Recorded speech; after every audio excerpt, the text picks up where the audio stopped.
Subhanahu wa ta'ala, selaku Allah yang maha. Hanya puji-pujian yang dapat kita sampaikan pada kesempatan ini, yaitu dengan mengucapkan alhamdulillahirabbil alamin atas segala karunia yang telah Allah amanahkan kepada kita, baik itu kesehatan, umur panjang, pekerjaan, dan lain-lain sebagainya. Kemudian salam dan salam Allahumma shalli ala sayyidina Muhammad wa ala ali sayyidina Muhammad.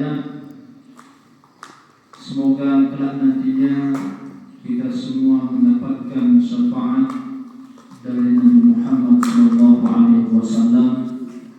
Mudah-mudahan kelak nantinya kita bersama beliau. Para jamaah yang kami muliakan, para pembina dan para ketua BKM, pengurus dan bapak-bapak sekalian yang dirahmati Allah. Sedikit, alhamdulillah, tadi sudah disampaikan oleh Mas Samsudin. Ini adalah pengajian rutinitas kita. Ya, semoga kita istiqomah dan di satu sisi ini ada tadi disampaikan oleh Bang Samsudin khatmil Quran, khatmil Quran. Ternyata kita sudah menghatamkan Al-Quran, dan bulan yang lewat sudah saya sampaikan juga, kalau boleh nanti Mas Samsudin, karena ini sudah rutinitas, bolehlah disampaikan sama saya, Ustaz sekian. Saya juga ingin ikut juga. Ini hanya cuma ceramah aja kan. Coba kita masukkan aja nanti, dimasukkan nggak apa-apa. Jadi sebetulnya kawan-kawan sudah membaca 1 juz sampai 15. Ustaz berapa sambungnya? Apakah 1 juz, 2 juz? Kita berbagi di situ kan. Disampaikan Mas Samsudin ya, biar alim juga. Nanti kalian masuk surga awal tak pula. Enggak diajak. Kalau yang ceramah itu katakan, ceramah orang kata amalkan. Ini yang bahaya. Hadirin yang dirahmati Allah Subhanahu wa ta'ala.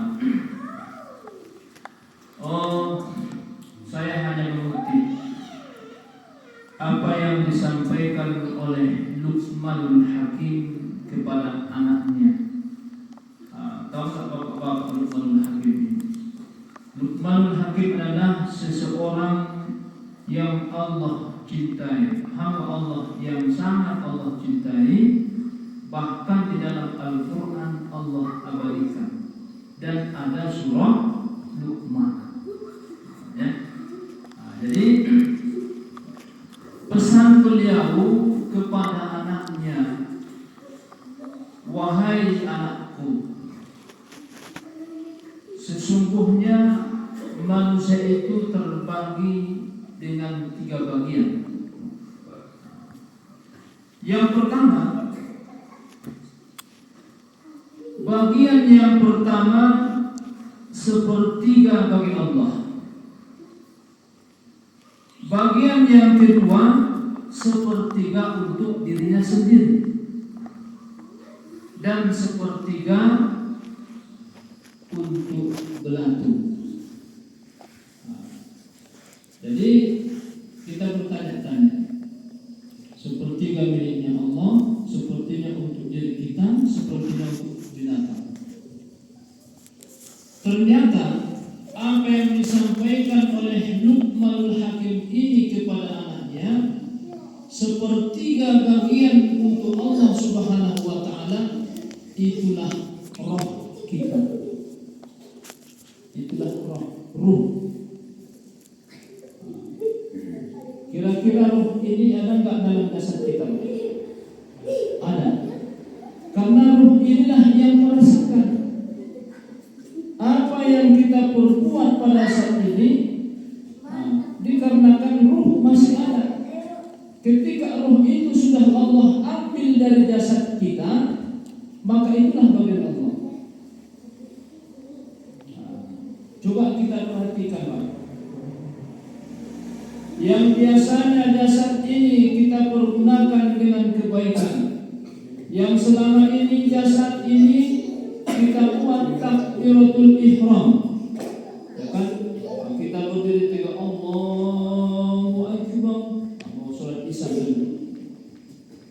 Yang biasanya lidah ini kita selalu melantunkan ayat-ayat suci Al-Quran.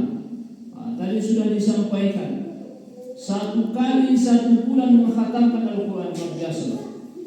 Meskipun kita gabung, itu adalah salah satu amalan yang paling utama. Makanya saya sampaikan di kaum masa muslim ini, Pak, saya sudah kemana-mana, belum ada yang seperti kita. Adapun itu hanya khususnya, contohnya ada yang meninggal orang tuanya ataupun keluarganya, dipanggillah ustaz-ustaz, dipanggillah tetangga untuk apa? Menghatamkan Al-Quran. Kalau pengajian seperti itu, majlis surga. Jadi bersyukur kita, Pak. Kita masih istiqomah, masih semangat untuk pembacaan Al-Quran Karim. Karena sering kita sampaikan, nawiru buyutakum bitilawatil Quran.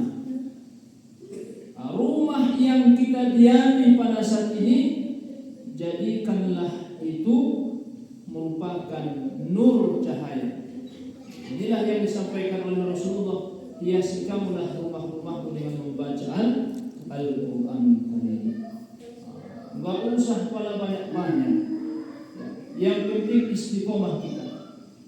Kalaulah mampu kita 1 juz 1 hari, alhamdulillah.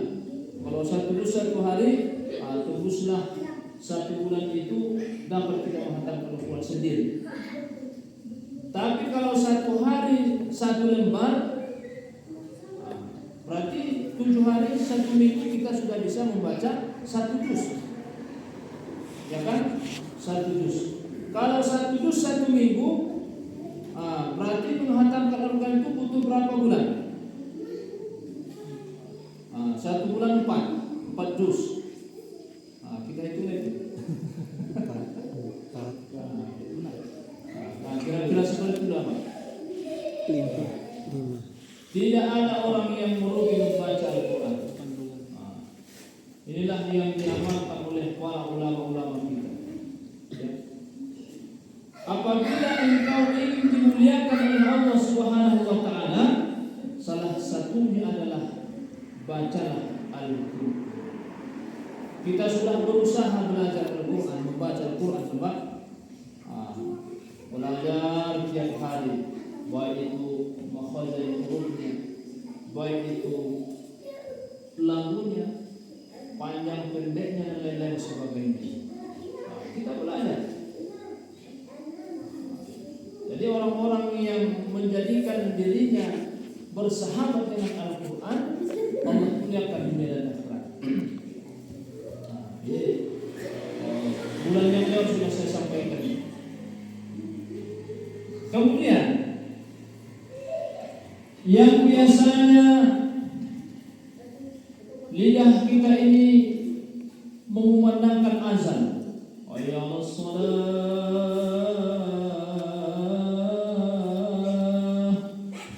kan?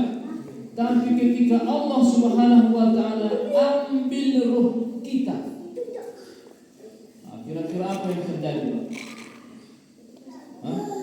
Ya, misalnya apa yang terjadi? Semua terhenti. Ya, pekerjaan tak ada lagi artinya. Rumah tak ada lagi artinya. Istri jangan-jangan nikah dia, Pak. Ya kan? Setelah ditinggal bisa saja.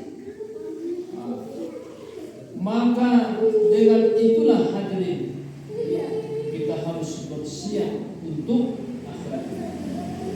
Kalaulah ruh kita sudah diambil oleh Allah Subhanahu wa Ta'ala, kelezatan dunia ini akan hilang dari kita.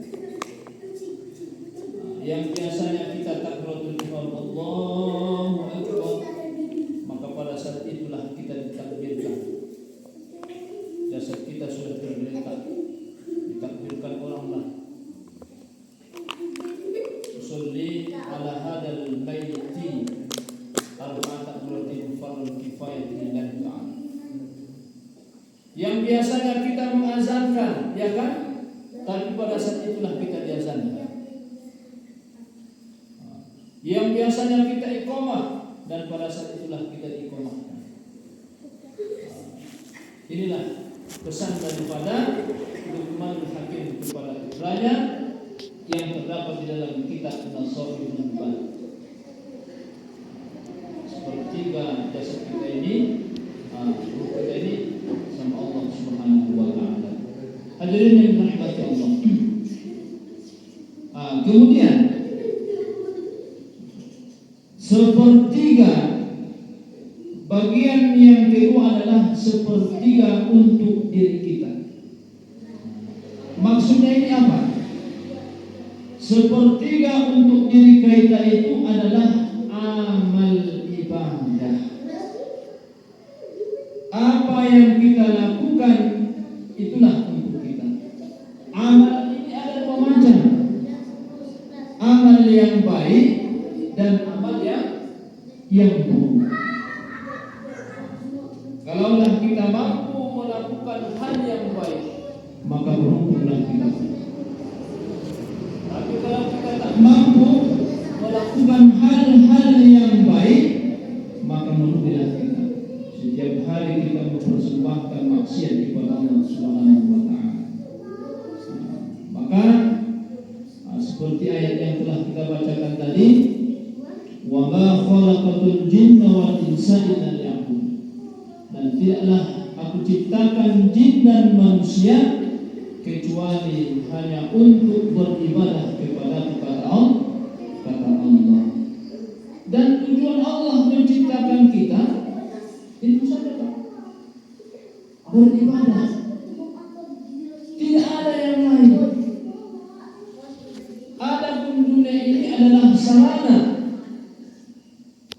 untuk beribadah kepada Allah. Kalaupun kita berusaha bekerja, itu bunga-bunga kehidupan. Maka sebahagian dari hidup kita ini adalah untuk diri kita sendiri.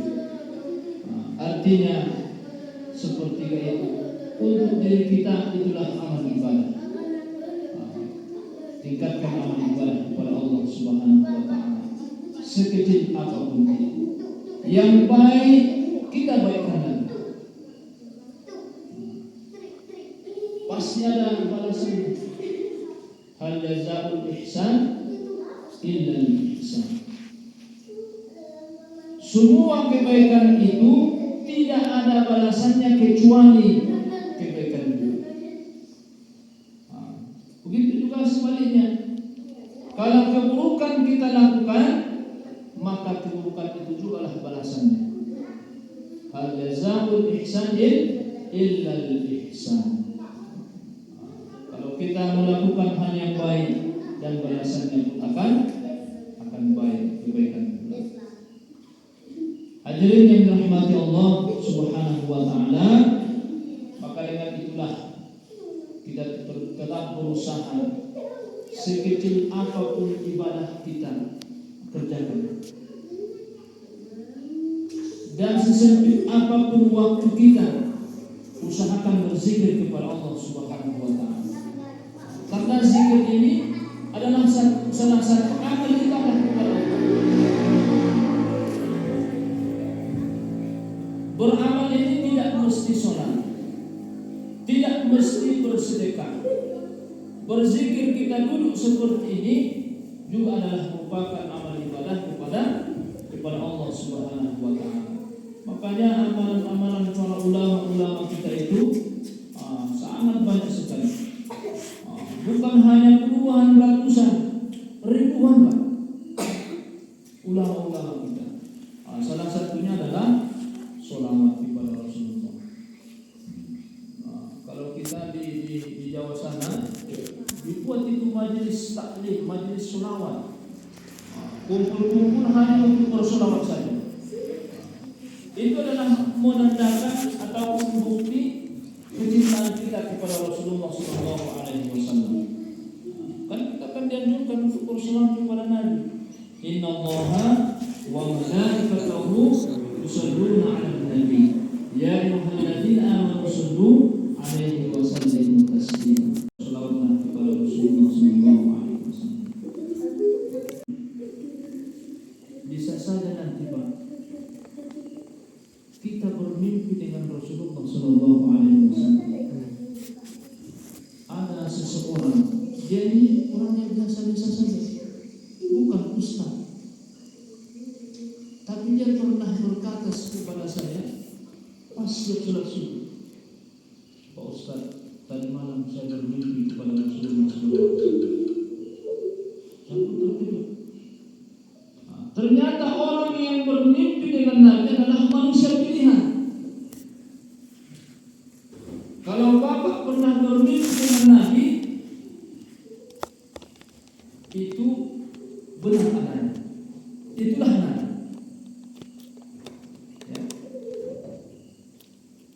Gak bisa diserupai oleh iblis itu.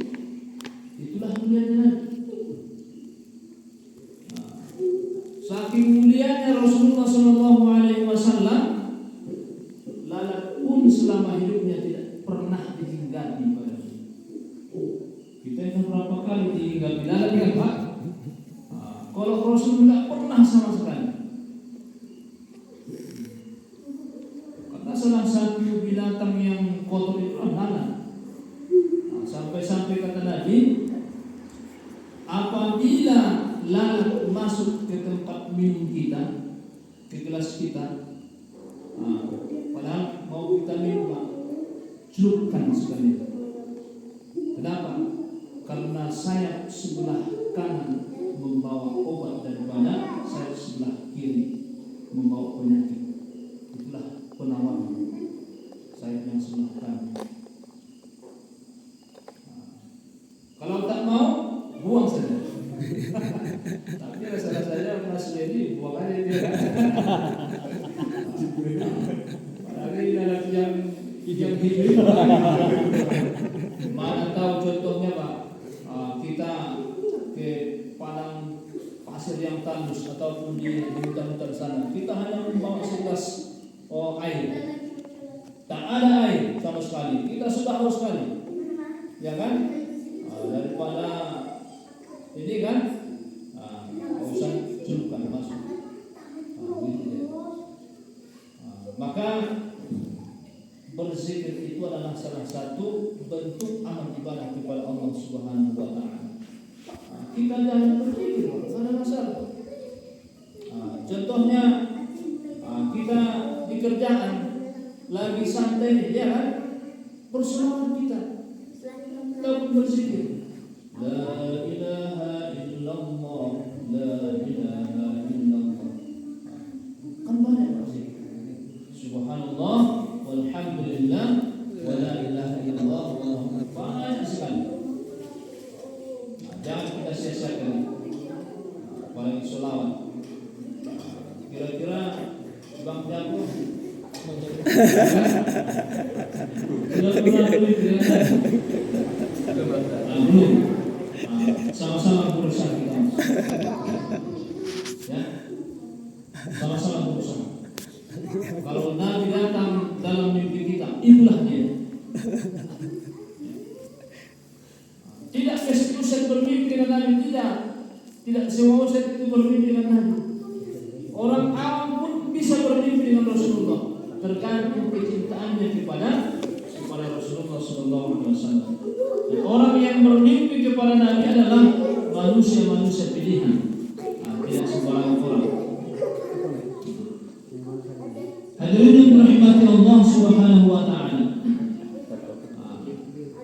hidup ini mesti amal yang harus kita tingkatkan, ya. Walaupun kita hidup di atas dunia, harus ada keseimbangan Pak. Harus ada keseimbangan. Jangan Mas Samsudin sibuk mengurusi perusahaan, lalai kepada Allah. Itulah Mas. Jangan terlalu sibuk. Boleh kita sibuk, tapi sesibuk apapun kita dengan pekerjaan, apabila datang panggilan Allah, baik di rumah, baik di kantor ataupun di masjid. Ya kan? Kadang-kadang dalam satu pekerjaan itu Pak, lupa kita sama yang memberi pekerjaan kepada kita. Itulah Allah Subhanahu wa Ta'ala. Kalau di pekerjaan itu bukan hanya di perusahaan, di mana pun itu, karena masih sehatnya kita, makanya kita dipakai. Betul nggak, Bang Jarwo? Coba kalau kita sakit, tidak dipakai juga. Makanya kesehatan kita jaga. Pengabdian kita kepada Allah tetap kita jaga. Urusan pekerjaan juga kita jaga. Harus ada keseimbangan. Dunia ini adalah tempat beribadah kepada Allah Subhanahu wa Ta'ala. Kalaupun kita bekerja ke sana kemari, itu adalah bunga-bunganya dunia. Hanya sebatas keperluan kita saja. Keperluan untuk keluarga. Dan Allah ingatkan, wa bataghi fima ataqallahu darul akhirah wa la tansa nasibaka minad dunya. Carilah kebahagiaan akhiratmu. Ini Allah ingatkan. Carilah kebahagiaan akhiratmu dan jangan lupa mencari kebahagiaan duniawimu. Berarti ada keseimbangan. Malah capeknya Mas ini, jangan lupa Mas. Jangan lupa Mas, datang kembali, ya kan? Ataupun di rumah sholat, nggak ada masalah. Tapi yang jadi masalah itu sudah kita dengarkan azan, tak datang ke masjid. Jujurlah, ya kan? Kan ada. Kalau di sini bukan seperti itu. Datang semua itu ya Pak. Datang semua. Kan ada satu hadis itu kan. Ada ancaman Nabi kepada orang-orang yang mendengar suara azan tapi tidak mau datang ke masjid untuk sholat berjamaah. Kalau zaman Nabi begitu salah, Rasulullah melihat di belakang itu, dilihat sahabat-sahabatnya, siapa saja yang tidak hadir sholat, simpan di mana, simpan kemana? Kalau aku contohnya, surga lah, awak udah ada ke belakang, mana ya masjid ini? Mana masjid itu? Panggil, mungkin kan? Sampai-sampai Rasulullah SAW mengatakan, kumpulkan kayu bakar, akan saya bakar rumah-rumah mereka yang tidak datang sholat berjamaah ke masjid. Hati-hati masuk ini. Masuk ini kan berkaitan dengan masjid.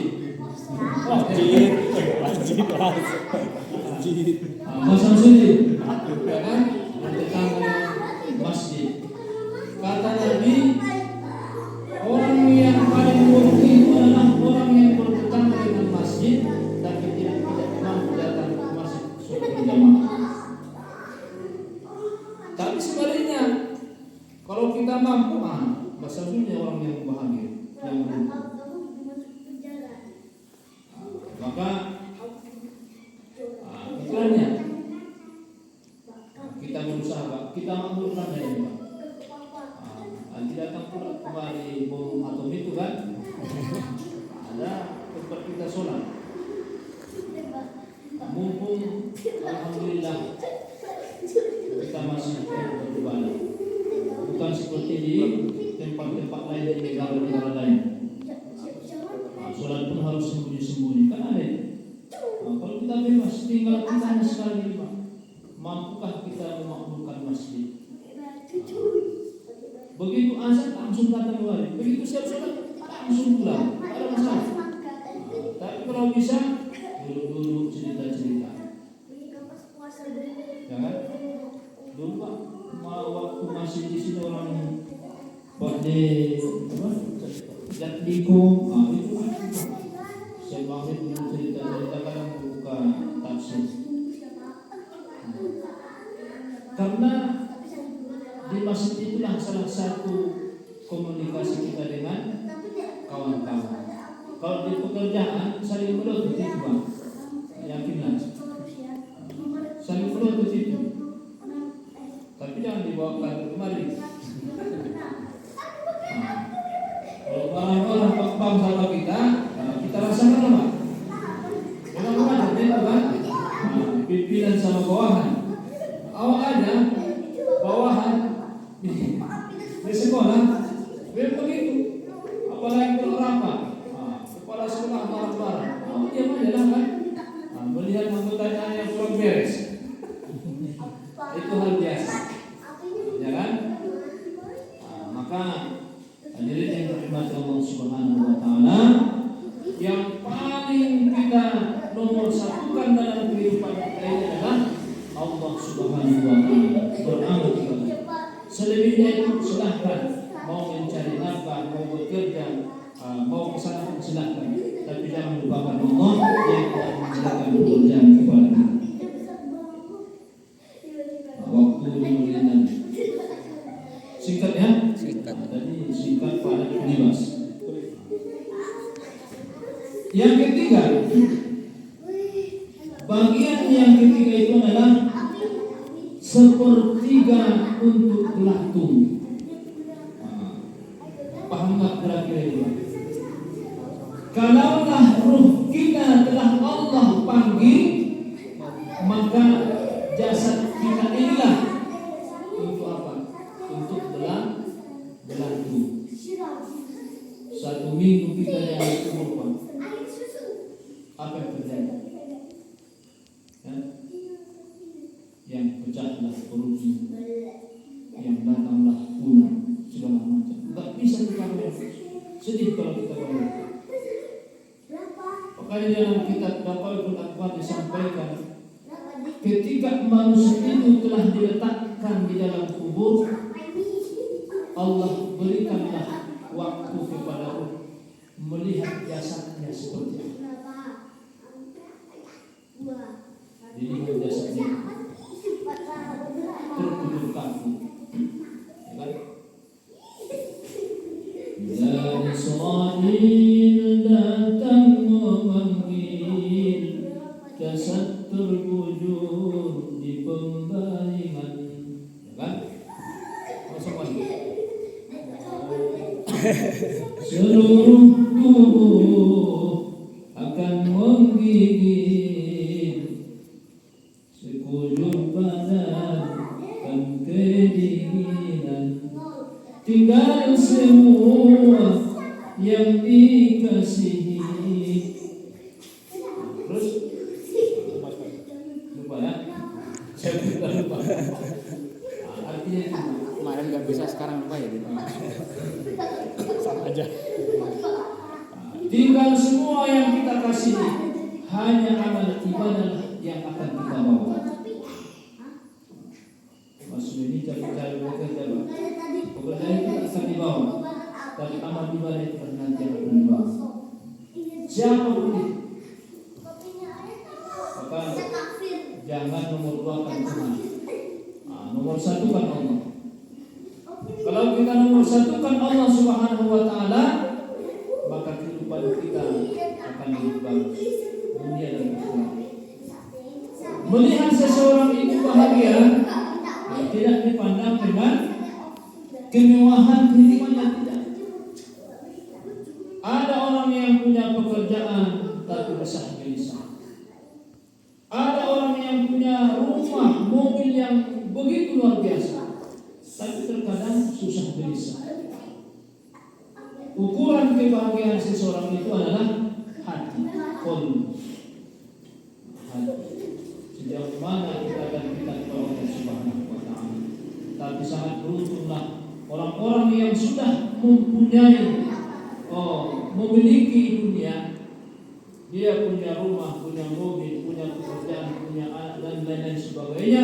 Tapi dia beribadah kepada Allah Subhanahu wa taala. Inilah orang yang sangat beruntung. Maka kita harus berusaha. Hadirin yang dirahmati Allah Subhanahu wa taala, inilah yang dapat saya sampaikan pada malam hari yang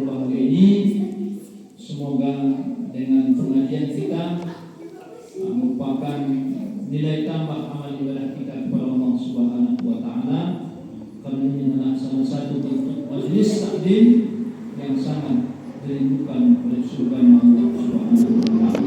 Mungkin ini saja yang dapat saya sampaikan. Mohon maaf atas kesalahan dan kesilapan, pengetahuan yang kurang ada yang lebih mohon dimaafkan. Usikum wa iyyakumullah ihdinas siratal mustaqim. Assalamualaikum warahmatullahi wabarakatuh.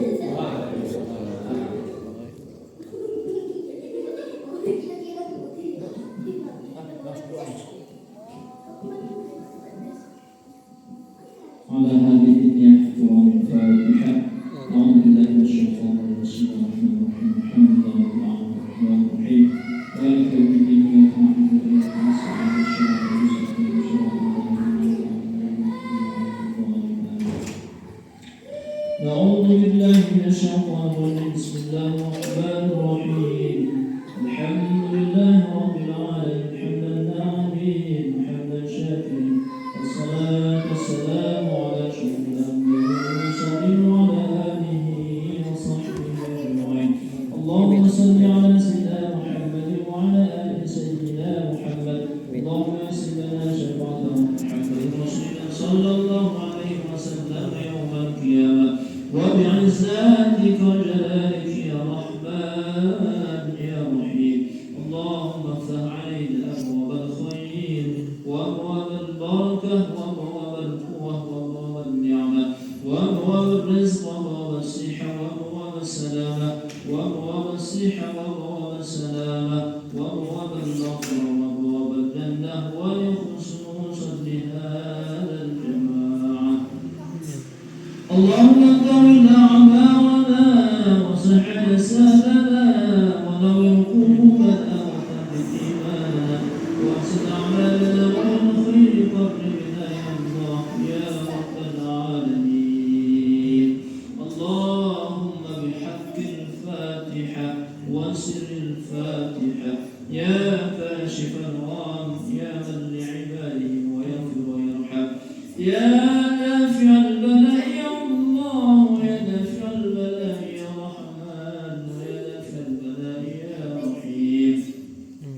اللهم سلمنا يا الله ببركة ختم القرآن وسلم أجسادنا وأنفسنا ببركة ختم القرآن وسلم يا الله حياتنا وموتنا ببركة ختم القرآن وسلم أولادنا وأموالنا ببركة القرآن يا أرحم الراحمين.